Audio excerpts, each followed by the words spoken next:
हो जाले पापा जी यार मस्ती में झूमेले घाट भैया जी के अलगे शाम से बाबा झूमेले।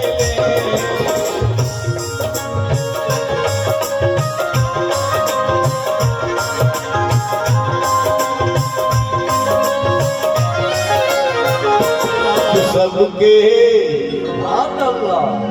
निकलत बयाज सबके दिल से है दुआ रे, निकलत बयाज सबके दिल से है दुआ रे, निकलत बयाज सबके।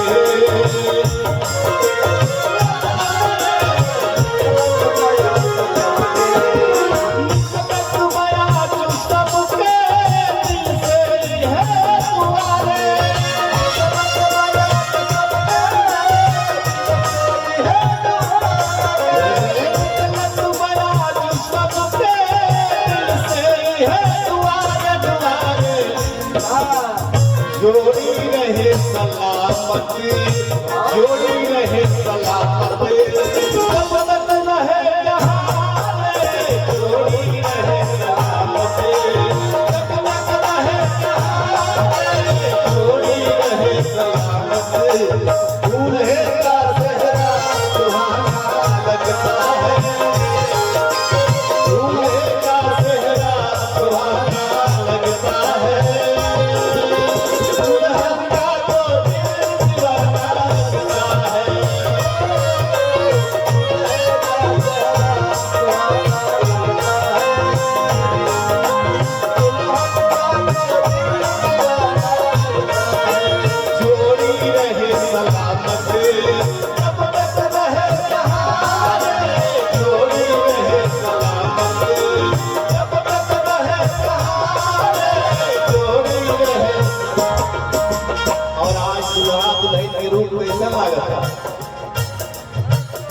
दुल्हा के सर पे सेहरा दिल में बेकरारी बा,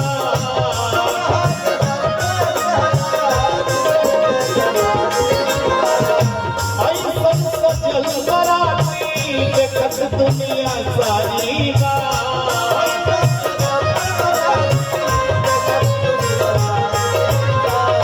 दुल्हा के सर पे सेहरा दिल में बेकरारी बा, ऐसन सजल बराती देखत दुनिया सारी बा। खुश हो जाले पापा जी यार मस्ती में झूमेले घाट भैया जी के अलगे शाम से बाबा झूमेले।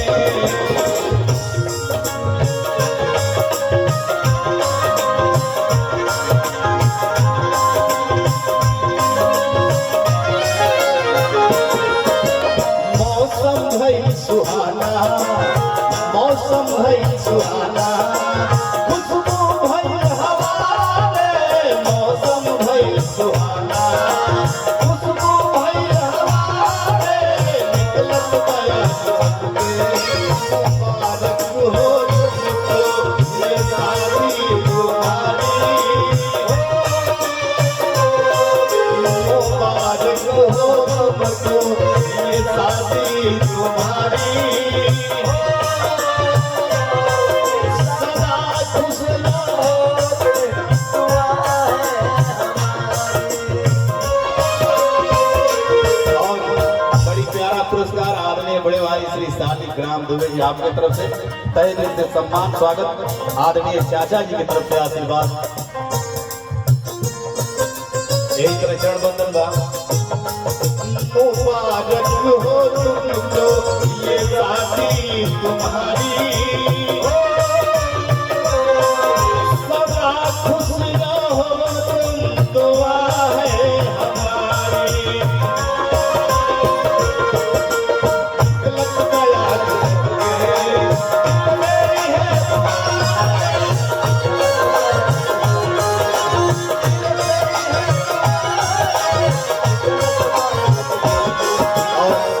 मेरी है अनुपम प्रकाश वर्मा आपकी तरफ से 1100 रुपए का आशीर्वाद आदरणीय गार्जियन चाचा जी की तरफ से आशीर्वाद स्वागत वंदन अभिनंदन का ऐसे भगवान भोलेनाथ पद प्रतिष्ठा भोलेनाथ चूड़िया बनती है दुकानों में, चूड़िया बनती है दुकानों में और जोड़िया ऊपर आसमानों में। ऐसनो रोवा सबे सुन ले हो कि मारो गड़ाई बा खबर गई ओकरा में लड़का लड़की के दोस्त कौनो नहीं के तो हमारा उला कि विधि के विधान लिखल ना रहला तो मारो खबर गई आ लिखल बा तो होइबे करे कि ऊपर बने जन्म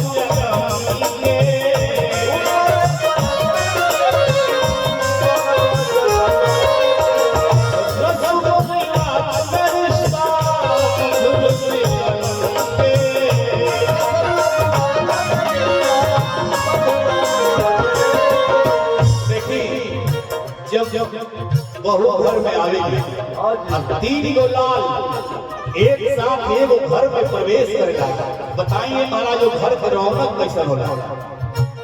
सुबह के बेरा जब निकली गुलाबी लाली सूरज के लाल जोड़ा में जब निकली दुल्हनिया डोली में सज के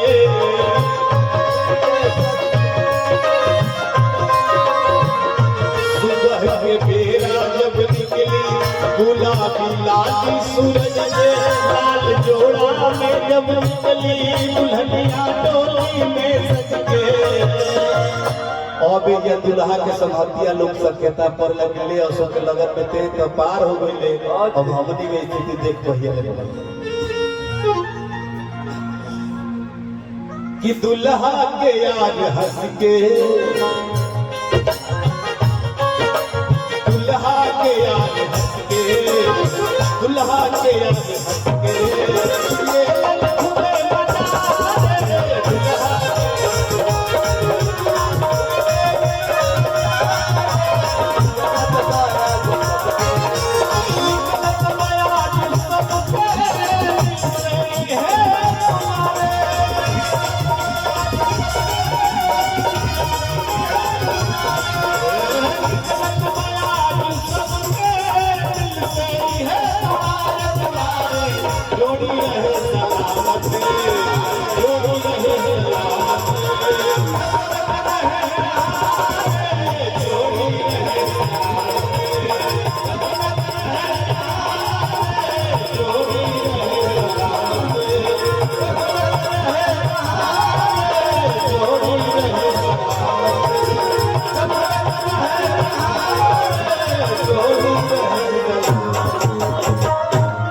आशीर्वाद ताली बजारी सब दोनों हाथ उठा के एक बार प्रेम से बोली शंकर भगवान की।